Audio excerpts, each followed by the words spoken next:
But thank you, Herky, for arranging this wonderful event, and I'm very happy to be here. Today's topic is not just important, but it has become critical for success and sustainability of every business.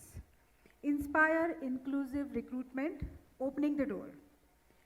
During the pandemic, the business landscape has changed dramatically. Companies are continuing to be tested on all fronts, but among these challenges, one thing has become very clear. Those who prioritized inclusion and diversity didn't just survive, but they thrived. According to many McKinsey reports about diversity, it is evident that companies which prioritized inclusion and diversity has emerged as winners. I would like to quote a real-life example of Dr. Priya Abraham, who was appointed at NIV in Pune just 2 months before the pandemic struck. Since then, she led the team of women who created the Covaxin and against all odds, and we have seen it all in the movie Vaccine War. This is an example of inclusive recruitment. It's not just about ticking the box and meeting the quotas, but it's about getting the power of a diverse perspective, experiences, to scale the hard challenges. Bringing it back to the corporate sector, over past 5 years, data has spoken loud and clear. Diverse companies consistently outperform their industry peers. This is not just a coincidence. Having said that, it brings back to today's topic. Are we opening the door wide to inclusivity throughout our recruitment practices? In the context of equality versus equity, how do specific programs like returnee initiatives for women contribute to more inclusive workforce? What strategies effectively increase women's representation in leadership, and how does technology support these efforts? I have PowerPack panel with me today. Mr. Deepak Jagadish, Talent Acquisition, Carelon Business Solutions. Deepak comes with 17 plus years of experience in the recruitment industry and holds a diploma in general management from Narsi Munji. Proven experience in scaling high engineering team and has solid understanding of overseas recruitment processes. Apart from recruiting, Deepak has expertise in vendor management, DE&I, cost analytics, and TA analytics. On personal side, Deepak is married to Sushma and a parent to 2 wonderful kids. Deepak enjoys playing badminton and cricket. Loves spending time with his kids, his son and daughter. Warm welcome to you, Deepak. Thank you, Pallabi. Ms. Pallabi Gochhi, she's from Cisco. She's APJC Leader Engineering, Talent Acquisition. Pallabi is a talent acquisition site leader for Cisco India. In addition to this, she leads the talent acquisition for engineering groups across APJC. She is responsible for leading the talent acquisition and organizational strategies, promoting operational effectiveness and bringing the best talent for the site through innovative talent approaches. Welcome, Pallavi. Okay, James Jacob, Senior Vice President, Talent Acquisition India from Hinduja Group. Welcome, James. He is responsible for managing the recruitment for HGS India. He's a seasoned leader with close to 3 decades of experience. Prior to HGS, James had stints with Aditya Birla Group and CEAT. Welcome. Thank you, Mukula. We have Vashist Kommunuri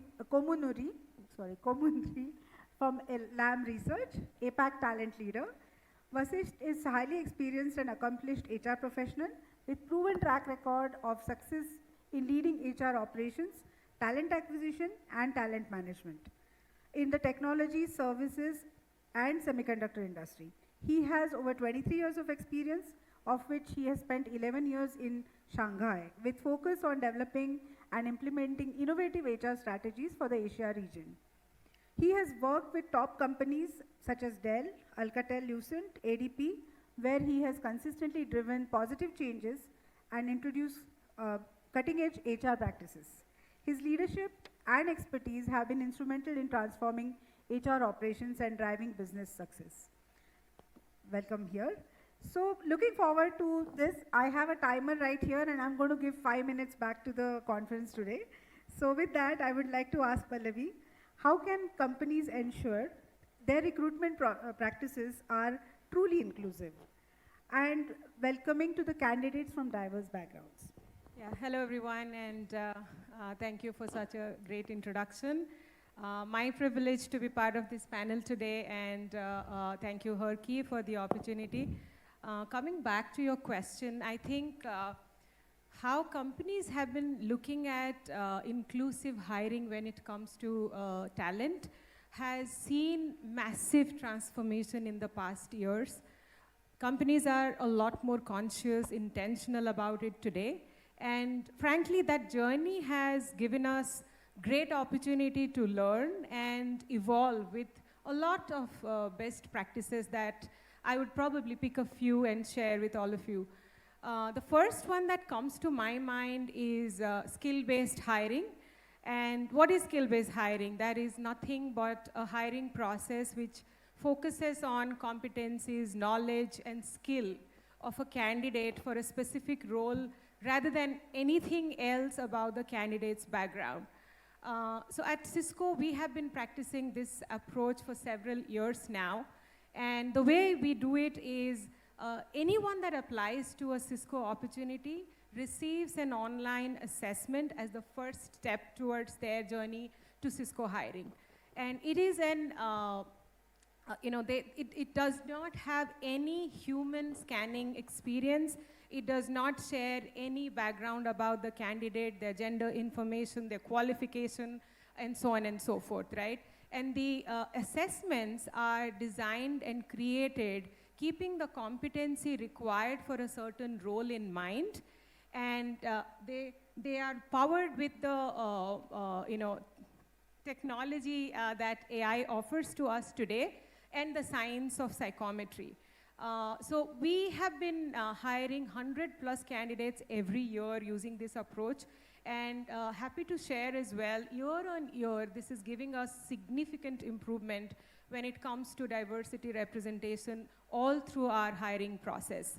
The second one, I would say, methods and measures. When companies are looking at influencing their diversity and inclusion, it's very important that they define what is that differentiated approach they're ready to implement in their hiring approach, and how committed they are about it, and how are they measuring the impact that this approach bring to them in terms of their diversity and inclusion at each step. Let's start with job description, right? Job description to me is a lot more than just the right words and reflects the company's commitment towards welcoming diverse talent pool. For us at Cisco, we keep the must-have skills to a bare minimum, and we call out preferred skills that are not deal breakers for a candidate and can be learned. And this demonstrates our openness to a wider and diverse pool of talent. In addition to that, we use Textio's technology to manage the tone and language of our job description to be gender neutral and encourage diverse applications. Couple of other things as methods we follow is it's mandatory for all our interviewers to go through an interview certification course. Thus, it enables all our interviewers to be equipped and empowered to provide a consistent and quality interview experience to all candidates without any bias. It is also mandatory for us to have one diverse interviewer in each of the interview, again, to make the interview process fair, objective, and bias-free. While some of these methods that we follow for our inclusive hiring, we take these metrics very seriously. We monitor, track, report, and measure them at each step and link it to our KPIs so that it helps us create a culture, right, that is fueling inclusion at each step of hiring. I'll cover two other practices very quickly. We call it multiplier effect, and I think that's a very easy and simple practice that a lot of you can adapt in your organizations. Is throughout the selection process, we come across candidates who have the required raw material, they have the passion, they have the potential, but they are they have a larger gap than what we can accommodate immediately when it comes to skills, knowledge, and competency. So we connect these diverse pool of candidates with our leaders to provide them with coaching and mentoring opportunities so that it enables them to bridge that gap along the course of time, and they're ready and more prepared at some point to consider roles within Cisco or outside Cisco as well. And last but not the least, we keep a very sharp eye on opportunities that we can leverage as a talent acquisition team to work closely with employee resource organizations to make inclusion as a collective goal so that we thrive on each other's strength throughout the process. So I think these are some of the practices that we all can look at influencing diversity and inclusion as a community and as an industry. And I'll just leave a few thoughts before I hand over is, it's a long-term process, it's a marathon, it's not a sprint, and it's a team sport. It's not possible just with talent acquisition or any function within a business, but it is everyone's responsibility. Thank you.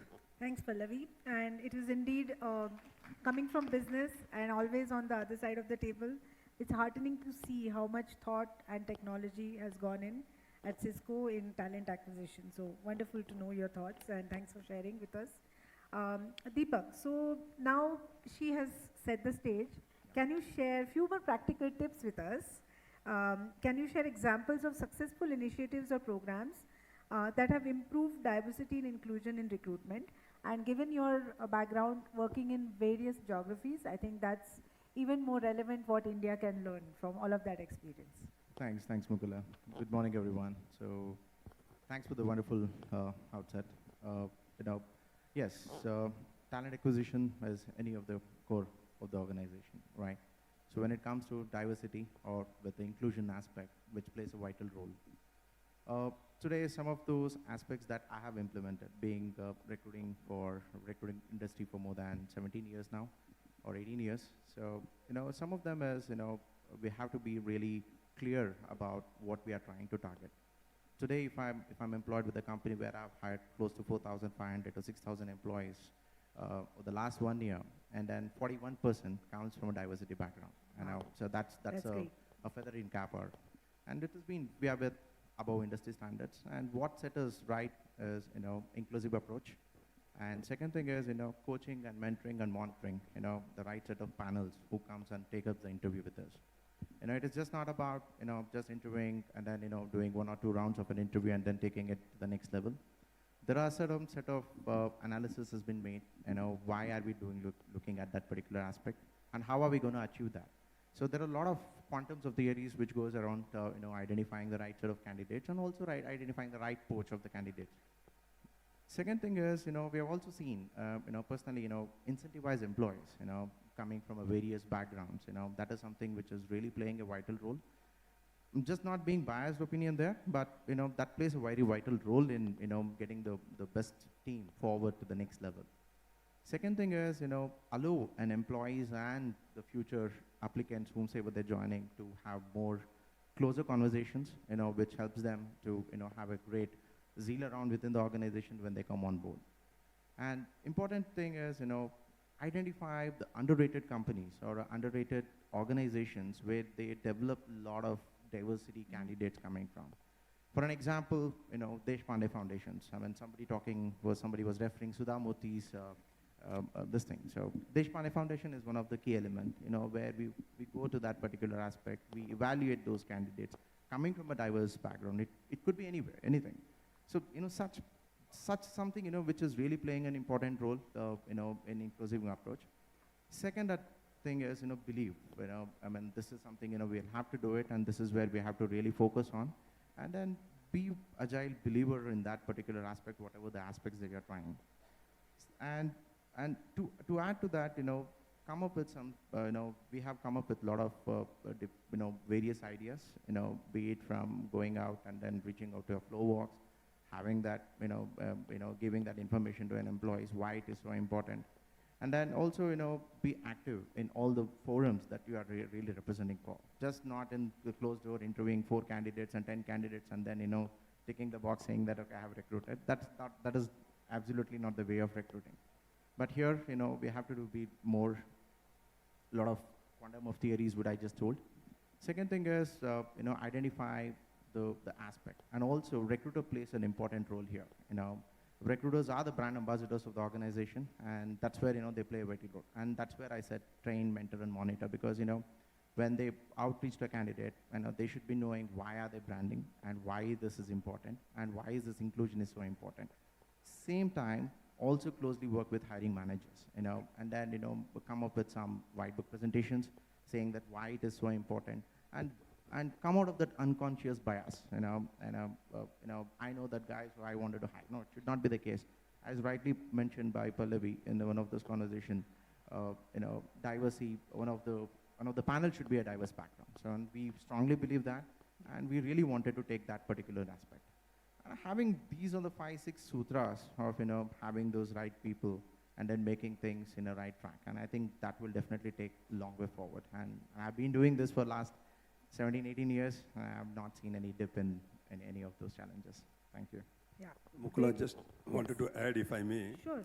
So thanks Deepak for highlighting us all the activities taking place. I think one more important aspect that comes in is that how do you align or look at the nature of work that your organization is doing, and it will be various nature of work. Now, if you want to have a truly inclusive culture in your organization, try to align the job description based on the nature of work, and then find out are there opportunities that you can look at that can include more of the diverse population. So in HGS, we had one of the process in which it is purely the back office work that we do. And it's a repetitive type of a nature of work that we continue to do. And here's when we identified that there is an opportunity as far as the deaf and dumb is concerned for this particular process. And then the team got together, ensured that the entire description is aligned, wherein we are able to have a success as far as this particular category of population is concerned. And then today we have almost around 40-50 people working with us as far as that particular process is concerned. And I'm sure that in the same manner, it goes the other way around. I have worked with hiring managers who are very critical as far as in a certain function, stating that, I can't hire diversity in my function because during the year ends, I have a lot of, late night sitting that takes place as far as my work is concerned. And then you see the COVID, and everybody has been working all throughout from your remote work. And slowly then the training part to him that how it is important that you have a diverse team that can work, and they can work at any point of time. It is not necessary that when you look at extended hours, it is only a certain population can do that. So I think those education also is important, and how you describe to add to whatever in the job description is concerned. Yeah, Thanks. very well Thanks, said, James. James. Thanks. Yeah, and one term which I would like to teach all of us here, it's neurodiverse. So we all are neurodiverse. I was told that even I remember faces very well, but I don't remember names. So you just said that there were jobs which were perfectly suited for a set of diverse candidates, right? So there is so much more of diversity than just sitting here and and there is so much to do with women diversity itself. So we all know that, and thanks for being here. So all of us believe in that cause. So that's why we are all Sorry, here. I'd like to add one more point there. So, the new technology term or a new recruiting term called blind interviews. Blind interviews. Okay. Where panel has been asked to interview the candidate by not knowing the gender, Okay. the race, or whatever, and then which is really picking up in the great forum. And a lot of people, oh, I never interviewed this candidate, but I interviewed this candidate. So a lot of things, that is coming up very, very fast in talent acquisition industry, and which is making a lot of noise recent times. Yeah, so I just want to add the skill-based assessment that I called out is exactly the blind interview. So where the resume is not shared with the interviewer or the hiring leaders. They don't get to see the profile at all. Okay. So it's the test score, the online assessment score, and the competencies that are required for the role that you need to assess. You don't need to understand where I passed out from, what's my gender, what's my religion, and my previous employment, right? As long as I bring what you are looking for in this role to the table, I qualify. So we've been doing this for about 5 years now. We changed the name. We used to call it blind interview, and it got us into a lot of confusion, so we started calling it skill-based. No, that's the reason I specifically told towards talent acquisition, not any other thing, but yes. We don't want any blind dates. Okay, so. Definitely no. Yes. This is very interesting, and I just want to dwell upon it more. Sure. While, we look at the good part of stating, I know that whoever are hardcore recruiters, the trouble that they have as far as their selection criteria is concerned, how much influence an hiring manager has. Unfortunately, today's world, it's the hiring manager decision that goes in most of the cases, because being a part of many of such panels where the talent acquisition team takes place, I think the biggest challenge today is that your hiring manager's decision, which is your final decisions. And today, even if a talent acquisition team does 90% of its hiring on time, still the 10% which we don't do gets blamed for. And it is looked more from the perspective that we have not achieved this, and it becomes a big issue for the business when it comes to delivery of the business, for the sales guy when it comes to the revenue of the, the business. So it comes across stating that that becomes a challenge. So I think the very clear way to address that is a metric. And the metric, like organization don't do blind interview, or you don't do your skill-based interview, you don't have the evaluation which gets properly evaluated. So I think the metrics that you look at is the conversion taking place over and beyond a fixed level. So for example, a hiring manager keeps on saying, "Mujhe aur bhi batao, show me more CVs. I still didn't like it. The attitude of the candidate is not good, or else, he's so. I mean, these are the responses, which is not the right way to respond as far as, unbiased hiring is concerned. Absolutely, thank you. And it brings smile to my face, because I've been part of IBM and the growth of IT services sector, where many weekends have been dedicated to interview people, and I got award for so many interviews conducted. And like you said, if the talent acquisition and the hiring managers are not friends, then the match is never, it's definitely not made in heaven. That never happens. Huh? Yeah. And so I think we all are conscious now, so that's a good part. We all are sitting here on the panel. So with that, I'll come to Vashist. We all agree that we need to hire right. But tell us, how do you maintain diversity and inclusion efforts throughout the entire employee life cycle, beyond just the recruitment? Yeah, first of all, hello everyone, right? I think both Pallabi and Deepak talked a lot about the diversity efforts specific to recruiting, right? In addition to that, there are, again, every company is looking at metrics, every company is looking at maintaining a certain percentage to hit diversity, which is all good, right? Every company does, even LAM does. However, how do you maintain that across the employee life cycle, right? For that, what is most critical thing is the intent.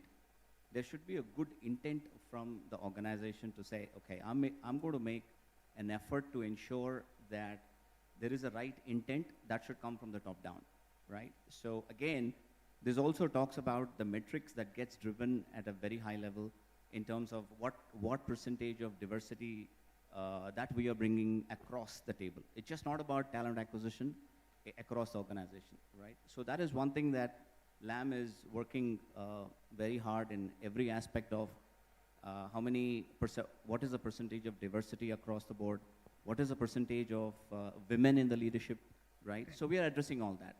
That's aside, what are the other various ways that we could maintain across the employee life cycle is training and development, right? One thing that I would say, when a new hire is joined, we always train them, oh, this is all the policies, we are more inclusive.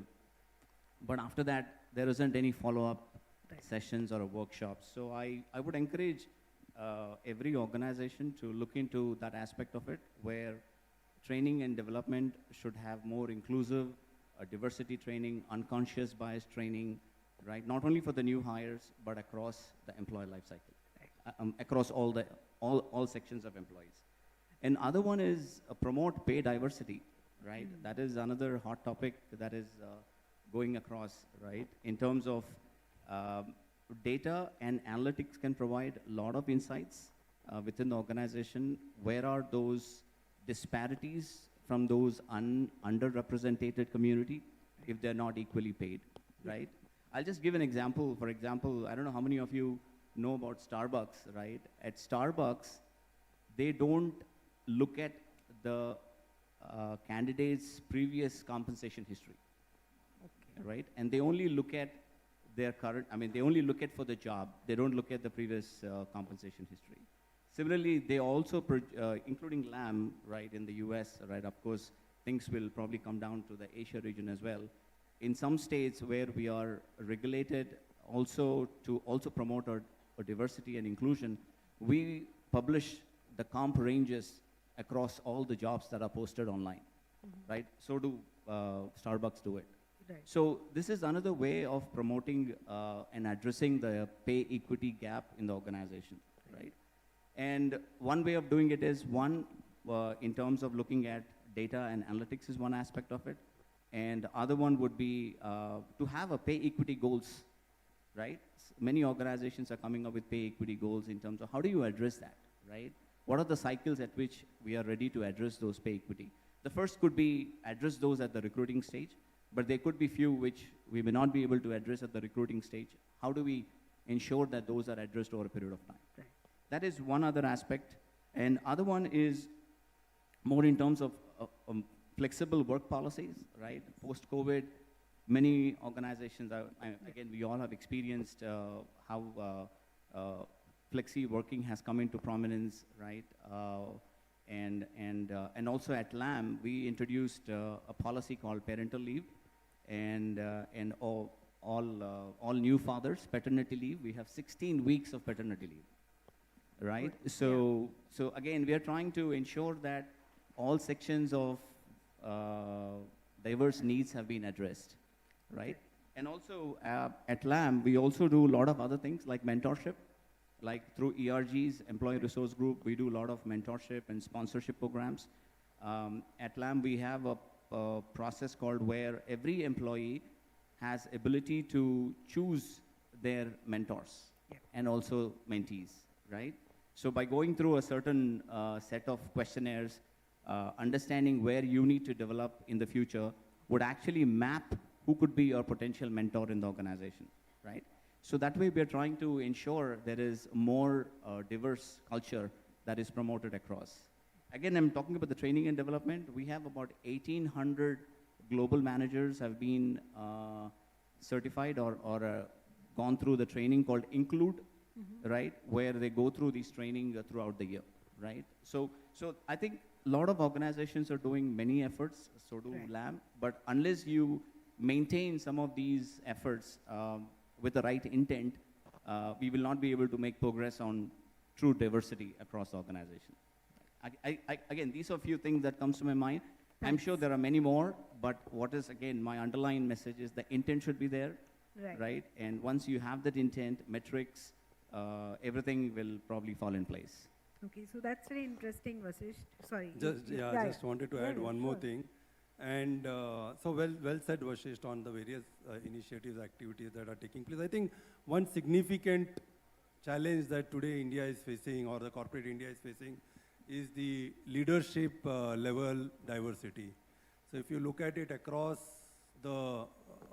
India, I think at the entry level or the volume level, you have around 25 to 28% of diversity. As you go to the mid level, it would be somewhere around 18% or so. And then as you go top, CXOs itself is around 10%.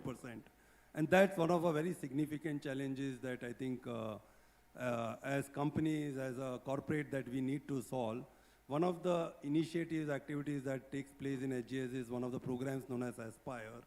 And we ensure that at various levels, for their next level coaching training program, we have this program called Aspire, and I'm sure we have people like Agnes and Ranjini here who are part of that program and who have got promoted through, having gone through their programs. So I think such programs really helps each of the organization. I think those investments has to be done by various companies to finally ensure that we have the required number of, right people at various levels of the diversity at the top level, middle level, as well as the bottom levels. Thank you. Thanks.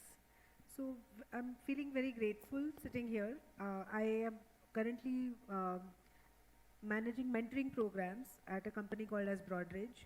So there is a common theme which is emerging from the comments here, that mentoring is very important, and it is more important for the diverse employee groups. And very happy to know there are many companies who are taking that lead and making it happen.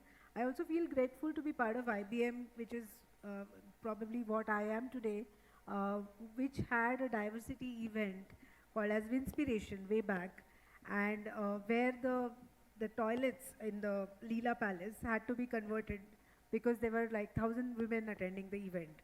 So I feel really proud of that lineage. With that, I am going to ask my question for James. So in your experience, what strategies have you find effective in attracting a more diverse pool of candidates? Answer that question. I'm feeling very happy that in this room itself, we see more of diverse candidate. And this is the first conference that I'm attending in many years when I'm seeing so many women employees, women corporate who's a part of this sessions. Thank you so much for being here in the large numbers. And I hope that as we go ahead in the boardrooms also, we see more women sitting along with men, and that would give a huge difference as far as corporate India is concerned. And it goes the other way around also. I had been to the Women's Premier League match, which is going on, and I don't know how many people are aware about that, and I'm a big RCBN fan. RCB. And I went for the last match, and I was happy to see it's more of men who are cheering the women playing out there. So I think that's what's going to make a difference as far as... James, That's on a only lighter hope note, RCB has. on a lighter note, Smriti Mandhana is here. So we can definitely catch hold of her. Yeah, but James, that's the only hope RCB has. So RCB Women's League. Yeah. I'm an avid fan. I mean, in fact, the entire family was there, cheering for the RCB women's team. So let's hope that is saal cup namre. Right, yes. Okay, so getting back to this question on how do you look at as far as promotions of the diversity is concerned. So I think, the best way to do is that the testimony comes from your own employees, right? So look at your advocacy. How does advocacy take place? And it will not come easy, right? There's a lot of cultural aspects that need to be changed as far as the organization is concerned. And as many of my co-panel members said, it should be a top-down approach. So the way that your leadership takes interest as far as diversity is concerned, the programs that your HR do as far as diversity is concerned, is the first advocacy that your team will do. So today I have a program in which almost 80% of our employees are coming through referrals. And of that 80%, 50% is, the diversity candidate. And the reason that it happens is because the people who are already working there are happy with the processes, the programs, the various initiatives that are taking place. And that's how the promotion comes from your internal employees. I think that's the first and the most important thing.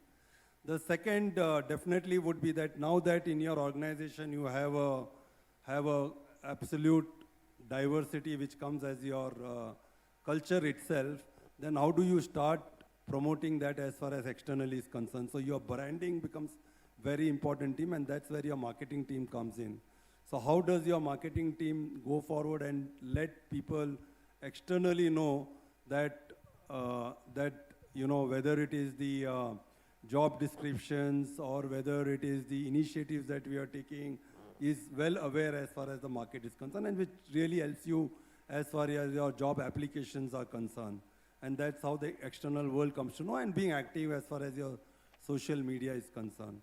The third thing would be to participate, engage, involve with companies like Hierarchy and other NGOs or similar companies that are there, which are already aligned with various diversity initiatives that they are taking, and it becomes very easy for you as an organization to engage with them, and they are the right people who knows from where you are able to get the right profiles that you want. And today the minister mentioned about the activities that the government are doing. So believe me, there's a lot of initiatives, actions that are taking from government perspective, from NASSCOM perspective, from skill development perspective.